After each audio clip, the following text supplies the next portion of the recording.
Trump warns Iran to make nuclear deal or next attack will be far worse.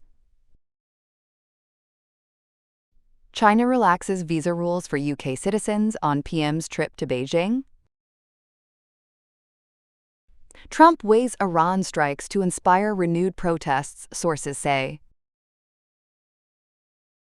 U.S. Senate Democrats demand immigration reforms to avert shutdown.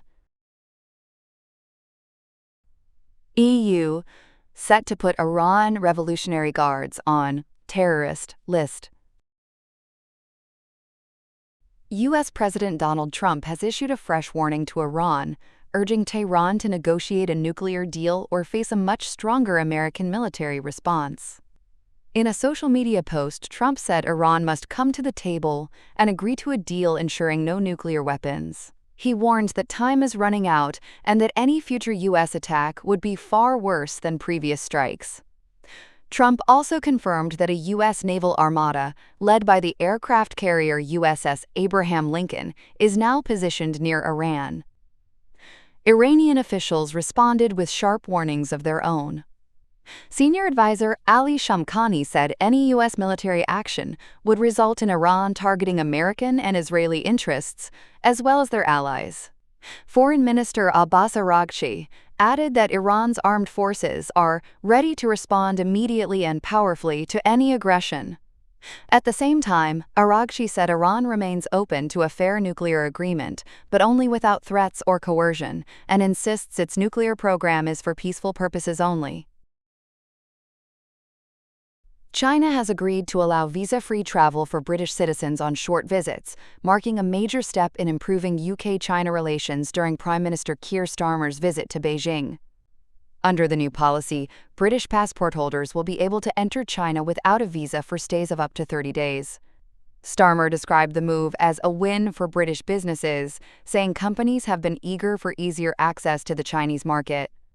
The agreement is part of a broader UK-China partnership aimed at boosting economic cooperation. Both sides also agreed to launch a feasibility study that could lead to a future services trade agreement, helping British firms expand operations in China. Britain hopes the deal will strengthen key sectors including finance, healthcare, legal services, education, and professional consulting. Currently, the UK exports around £13 billion worth of services to China each year, and officials say Chinese demand for British services is rising. U.S. President Donald Trump is considering military options against Iran, including targeted strikes on Iranian security forces and senior leaders, according to sources familiar with internal discussions. Two U.S. officials said Trump wants to create conditions that could encourage public uprisings against Iran's government, following a violent crackdown that killed thousands of protesters earlier this month. Options reportedly include strikes on commanders and institutions blamed for the repression, as well as possible larger attacks on Iran's ballistic missile sites or nuclear facilities. However, sources stressed that Trump has not yet made a final decision on whether to launch military action.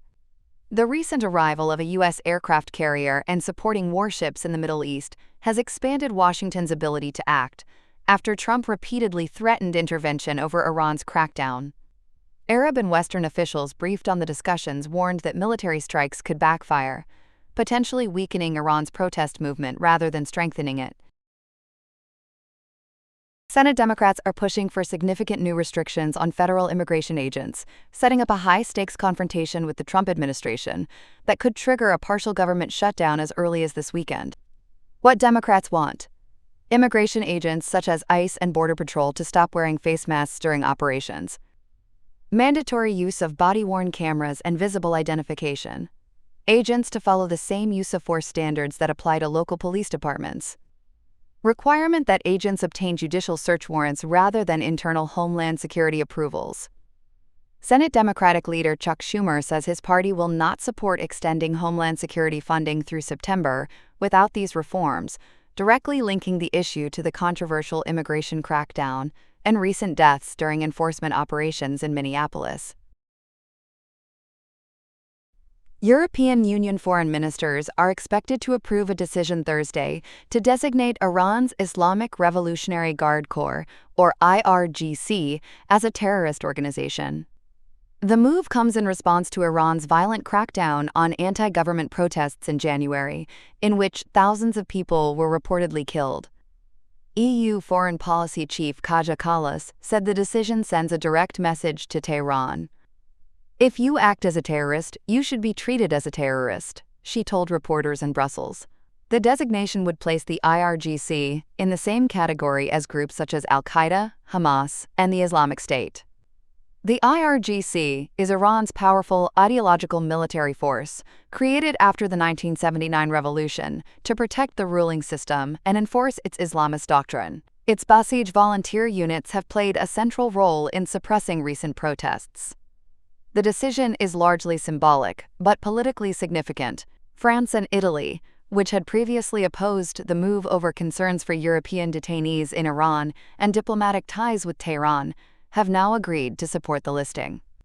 Kallas emphasized that diplomatic channels with Iran are expected to remain open despite the designation.